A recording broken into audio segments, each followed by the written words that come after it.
मैं जस्टिन हूँ और यह मेरी कहानी है। मेरा बड़ा भाई काइल एक अमेरिकन फौजी था और उसके साथ था मैक्स नाम का एक मिलिट्री डॉग। एक दिन काइल अपनी टीम के साथ अफगानिस्तान के एक पहाड़ी इलाके में मिशन पर गया था। गांव के लोगों ने फौजियों को देखते ही उनके खिलाफ नारे लगाने शुरू कर दिए। मैक्स कुछ सूंघता हुआ काइल को एक छोटे से घर में ले गया। मैक्स ने काफी देर तक एक कारपेट को सूंघा और उसके नीचे बनी खुफिया जगह ढूंढ निकाली जिसमें गैर कानूनी बंदूकें और हथियार छिपाए गए थे। यह साबित हो गया था कि उस इलाके के लोग आतंकवादियों को हथियार बेचते थे। अपनी ड्यूटी खत्म करके काइल बेस पर पहुंचा और हमसे वीडियो कॉल पर बात करने लगा। मेरे पापा रे भी एक रिटायर्ड आर्मी ऑफिसर थे। मेरे माँ बाप मैक्स को बहुत प्यार करते थे। हालांकि मुझे उस वक्त कुत्तों में कुछ खास दिलचस्पी नहीं थी। कुछ दिन बाद काइल को उसके सीनियर ऑफिसर्स ने बुलाया। पता चला कि जितनी बंदूकें उन्होंने जब्त की थी वह सारी ऑफिस तक नहीं पहुंची। उन्हें शक था कि काइल की टीम में से कोई हथियार चुरा रहा है। काइल ने अपनी टीम से पूछताछ की तो पता चला कि इस सब के पीछे उसके बेस्ट फ्रेंड टाइलर का हाथ है। लेकिन काइल अपनी दोस्ती खराब नहीं करना चाहता था, इसलिए उसने टाइलर को एक मौका देने की सोची। अगले दिन काइल अपने ग्रुप के साथ अगले मिशन पर गया। मैक्स ने अपने पीछे सबको एक मैदान तक लाया और बीच में रुक गया। काइल ने टाइलर से कहा कि वह उसके गैर कानूनी हथियार सप्लाई करने के बिजनेस के बारे में सब जानता है। हालांकि माफी मांगने की बजाय टाइलर ने काइल को अपना मुंह बंद रखने को कहा। उधर मैक्स आगे बढ़ता जा रहा था। वहां आतंकियों ने माइंस बिछा रखे थे जिनके फटने से अचानक धमाके होने लगे। चारों ओर हड़बड़ी मच गई। जब काइल ने एक शख्स को मुसीबत में देखा तो वो तेजी से उसे बचाने भागा। उसने टाइलर को कवर फायर देने के लिए कहा, लेकिन उस गद्दार ने धोखा देकर एक चट्टान के पीछे जाकर छुप गया। बदकिस्मती से मेरा भाई काइल दुश्मनों से लड़ता हुआ शहीद हो गया। इसके बाद सेना के कुछ अफसर हमारे घर काइल की मौत की खबर देने आए। मेरे माँ बाप और मुझे यह सुनकर बहुत गहरा सदमा लगा। काइल को आखिरी अलविदा कहने के लिए हम सब चर्च पहुंचे। मैक्स को भी वहां लाया गया जो अपने मालिक को खोकर बेहद दुखी था। वह चुपचाप जाकर काइल के ताबूत के पास बैठा रहा। फ्यूनरल पूरा हो जाने के बाद जब ऑफिसर्स मैक्स को वापस ले जाने लगे तो वह बुरी तरह छटपटाने लगा और उनके साथ चलने से मना कर दिया। वह मुझे पहचान कर मेरे पास चला आया। शायद उसे मुझ में काइल की झलक नजर आ रही थी, लेकिन उस वक्त मैंने उसे आर्मी ऑफिसर्स के साथ वैन में छोड़ दिया। अगले दिन मैं काइल के कमरे में बैठा उसकी तस्वीरें देख रहा था। पापा ने आकर मुझे दिलासा देने की कोशिश की, लेकिन मैं गुस्से में आकर उन्हें ही काइल की मौत का दोषी ठहराने लगा। तभी मम्मी ने आकर बताया कि मिलिट्री ने मैक्स को मार देने का फैसला लिया है। बिना वक्त गवाए हम मैक्स से मिलने डॉग सेंटर पहुंचे। वहां पता चला कि मैक्स काफी खूंखार होकर आपे से बाहर हो चुका था। काइल की मौत के बाद से वह सदमे में था और किसी भी इंसान के पास जाते ही उस पर अटैक करता था। लेकिन जैसे ही मैंने कमरे में कदम रखा मैक्स शांत होकर जमीन पर बैठ गया। वह मेरे ऑर्डर्स मान रहा था क्योंकि मैं काफी हद तक काइल जैसा दिखता था। मुझे मैक्स के साथ खुश देखकर पापा ने उसे अडॉप्ट करने का फैसला लिया।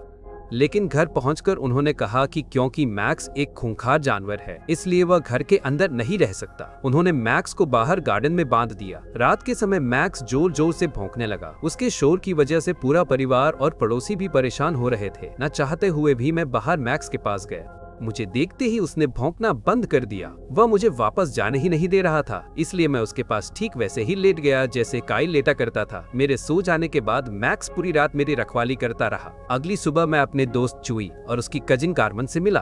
कार्मन को कुत्ते बहुत पसंद थे। मैंने उसे बताया कि मैक्स को संभालना मेरे लिए बहुत मुश्किल हो रहा है, तो कार्मन ने कहा कि वह मैक्स को ट्रेन करने में मेरी मदद कर सकती है। अगले दिन कार्मन और चुई मेरे घर आए। कार्मन ने मुझे कुत्तों के पास जाने की ट्रेनिंग दी और उन्हें कंट्रोल करना भी सिखाया। कुछ ही घंटों की प्रैक्टिस में मैं मैक्स को अपने साथ घुमाने लगा। रात को जब हम सभी डिनर कर रहे थे तो अचानक बाहर से मैक्स के जोर जोर से भौंकने की आवाज आने लगी। तभी दरवाजे पर घंटी बजी। मैंने देखा कि दरवाजे पर टाइलर था। मेरे माँ बाप उसे देखकर बहुत खुश हुए। पूछने पर टाइलर ने बताया कि मिशन के दौरान उसे काफी चोटें आई थी, इसलिए वह आराम करने घर वापस आया है। बाद में हम टाइलर को मैक्स से मिलाने ले गए तो मैक्स उसे देखकर जोर जोर से भौंकने लगा और आपे से बाहर हो गया।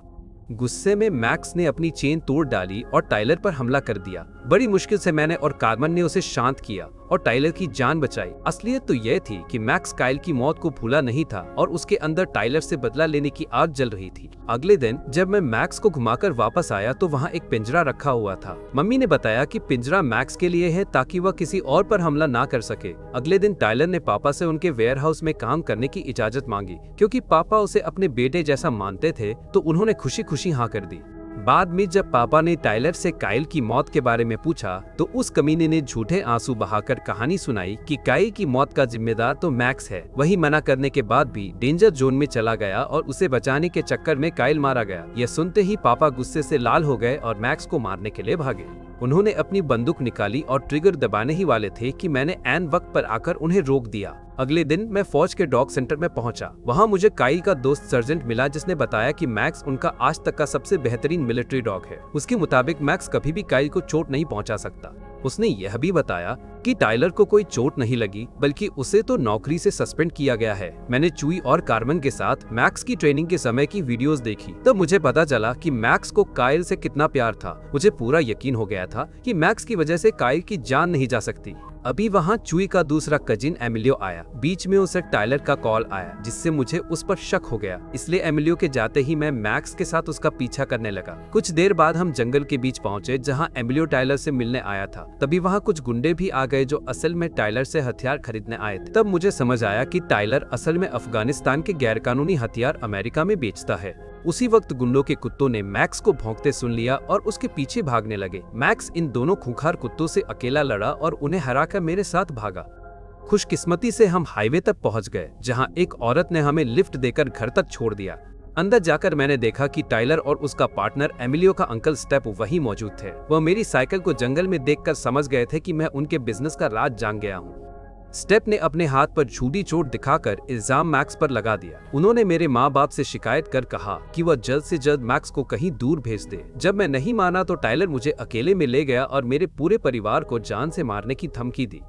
अपने परिवार की जान बचाने के लिए मैं मैक्स को भेजने के लिए राजी हो गया। कुछ ही देर में डॉग सेंटर के लोग आकर मैक्स को ले गए। इसके बाद टाइलर काम पर आया। जब पापा ने उससे पूछा कि बिना इजाजत के उसने स्टोरेज यूनिट का इस्तेमाल क्यों किया, तो उसने झूठ बोल दिया कि वह जगह उसका एक दोस्त इस्तेमाल कर रहा है।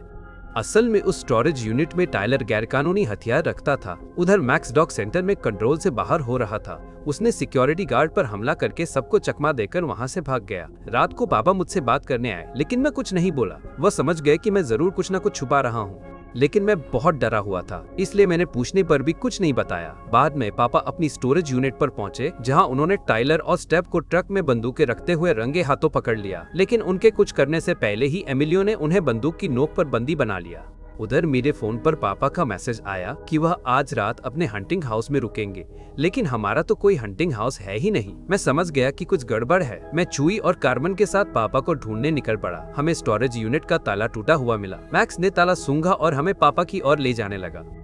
पूरी रात इधर उधर ढूंढने के बाद हम एक सुनसान जगह पर पहुंचे। हमने टाइलर को उसके साथियों के साथ हथियार बेचते देखा। पापा भी उन्हीं की कार में बंधे बैठे थे। जब तक मैं और चुई टाइलर पर नजर रखे हुए थे, कार्मन जल्दी से पुलिस को बुलाने चली गई।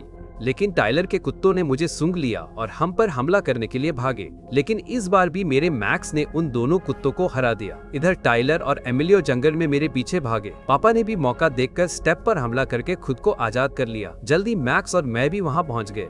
पापा को देखकर मेरा दिल भर आया, लेकिन खतरा अभी टला नहीं था। हमने प्लान बनाया कि हम दोनों अलग अलग रास्तों से जाकर टाइलर को चकमा दे देंगे। दूसरी तरफ स्टेप अपनी कार में बैठकर हम बाप बेटे को ढूंढने निकला। उसने पापा को देखकर उन पर गाड़ी चढ़ाने की कोशिश की, लेकिन पापा ने उस पर गोली चला दी। गाड़ी ब्रिज के नीचे जा गिरी और जोरदार धमाका हुआ। उधर टाइलर ने मुझे पकड़ लिया। वह मुझे जान से मारना चाहता था, क्योंकि मेरी वजह से उसकी बनी बनाई डील खराब हो गई। उसी वक्त मैक्स ने टाइलर पर जोरदार हमला बोल दिया। उसने झपट कर टाइलर को ब्रिज के नीचे नदी में गिरा दिया।